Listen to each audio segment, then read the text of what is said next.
अप्पी आमची कलेक्टर या मालिकेच्या आजच्या भागात आपण पाहणार आहोत।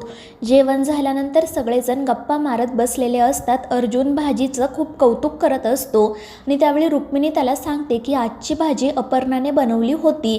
त्यामुळे अर्जुन खुश होतो आणि हसतच म्हणतो की अप्पी जरी दाखवत नसली ना तरीसुद्धा तिचं माझ्यावर प्रेम आहे। आणि त्यावेळी कदम म्हणतात की अरे ती ऑफिसमध्ये दिवसभर एवढी दमते पण तरीसुद्धा संध्याकाळी आल्यावर तुझ्यासाठी तुझ्या आवडीची भाजी बनवते, पण मग तू काय करतो तिच्यासाठी। आणि त्यावेळी स्वप्नील म्हणतो की काका अर्जुनसुद्धा अपर्णासाठी काहीतरी स्पेशल करणार आहे। आणि ते ऐकून अपर्णा विचारते काय स्पेशल, तर अर्जुन म्हणतो ते सिक्रेट आहे। आणि त्यावर सुजा मध्येच म्हणतो की आरजा अप्पीकडे सुद्धा एक सिक्रेट आहे। आणि त्यामुळे अपर्णा आणि रुक्मिणी घाबरून एकमेकींकडे बघतात। तर सरकार सुजाला गप्प बसायला सांगतात आणि मग त्यानंतर अपर्णा अर्जुनला सांगते की मला असं वाटतं आता तू मनी मावशीला आणि त्या संकल्प ढोबळेला जेलमध्ये टाकायला हवं।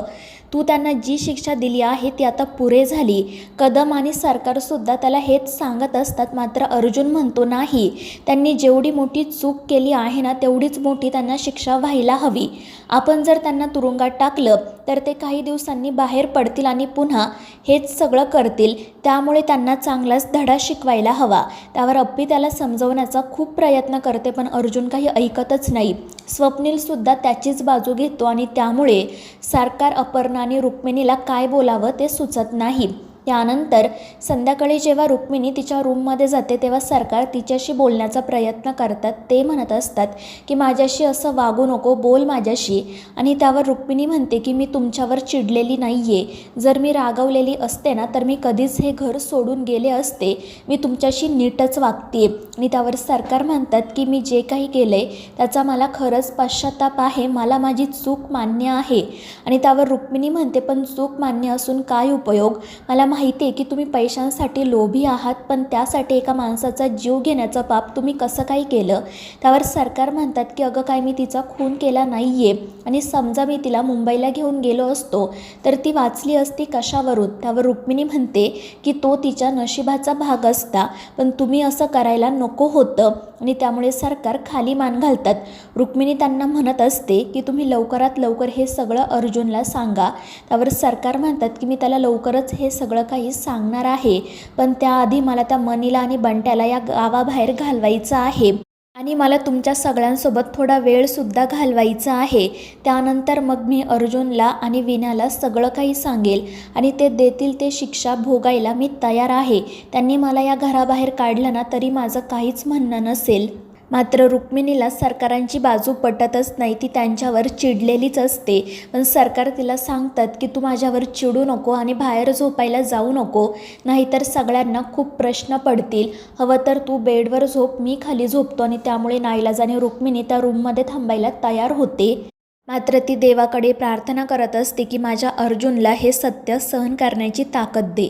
दुसरीकडे अप्पी अर्जुन गप्पा मारत बसलेले असतात। अप्पी अर्जुनला सांगते की उद्या आपल्याला अमोलला हॉस्पिटलमध्ये घेऊन जायचं आहे।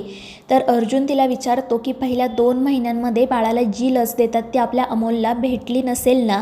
त्यावर अप्पी म्हणते नाही, त्याला प्रत्येक लस भेटली आहे आणि तीसुद्धा आपल्या हिरकणी योजनेमुळे। आणि ते ऐकून अर्जुन खूपच खुश होतो। त्यानंतर बोलता बोलता अपर्णा पुन्हा एकदा मनी मावशी आणि बंट्याचा विषय काढते। ती अर्जुनला समजावत असते की तू जे काही करतोय ना ते कायद्याच्या चौकटीत नाही आहे, तू त्यांच्या विरोधात कंप्लेंट कर आणि त्यांना जेलमध्ये टाक। मात्र अर्जुन ऐकायलाच तयार नसतो आणि त्यामुळे अपर्णा काळजीत पडते।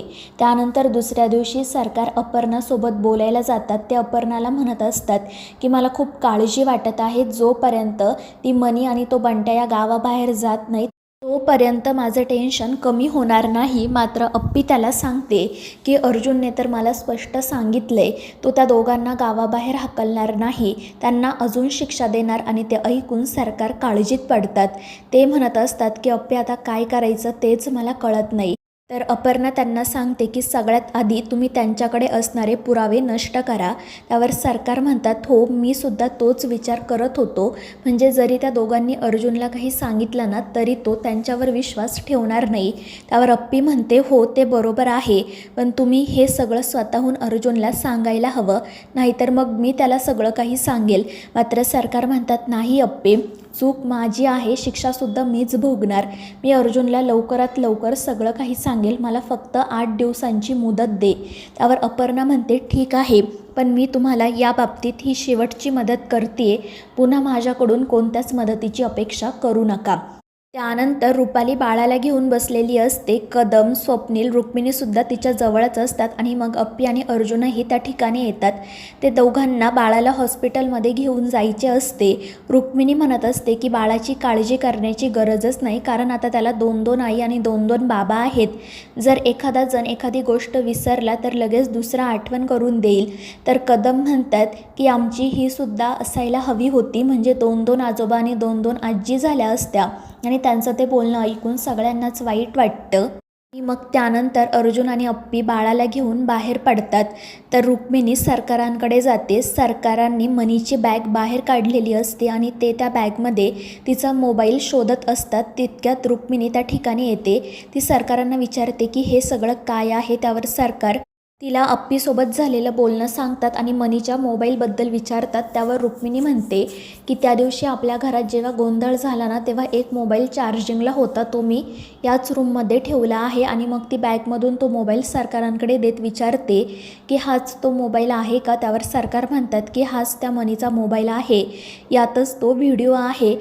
आता मी या मोबाईलमधलं सगळं काही डिलीट करणार आणि हा फोनसुद्धा फोडून टाकणार. त्यावर रुक्मिणी म्हणते पण तुम्ही सत्य अर्जुनला लवकरात लवकर सांगा आणि अप्पीला हे सगळं माहिती आहे हे त्याला कळू देऊ नका, कारण उगाच त्या बिचाऱ्या पोरीवर तो चिडेल. आणि त्यावर सरकार हो म्हणतात. दुसरीकडे अप्पी आणि अर्जुन ऑफिसला जात असताना संकल्प त्यांच्या गाडीला आडवा येतो. तो गाडीसमोरच झोपतो. त्यामुळे मग ते दोघेजण गाडीमधून खाली उतरतात. अर्जुन खूपच चिडलेला असतो, तर संकल्प त्याला सरकारांचं सत्य सांगण्याचा प्रयत्न करत असतो. मात्र त्याला तोंडाने काही बोलता येत नसते. तो इशारा करत अर्जुनशी बोलण्याचा प्रयत्न करत असतो. मात्र अर्जुनला काही कळत नाही. अप्पी मात्र खूपच घाबरते. आणि मग त्यानंतर अर्जुनला असं वाटतं की हा संकल्प अप्पी आणि बाळाविषयीच काहीतरी बोलत आहे, त्यामुळे तो चिडतो आणि संकल्पाला बाजूला व्हायला सांगतो आणि तेथून निघून जातो. तर मित्रांनो, या मालिकेच्या पुढील भागांच्या अपडेट्ससाठी आपल्या चॅनेलला सबस्क्राईब करा.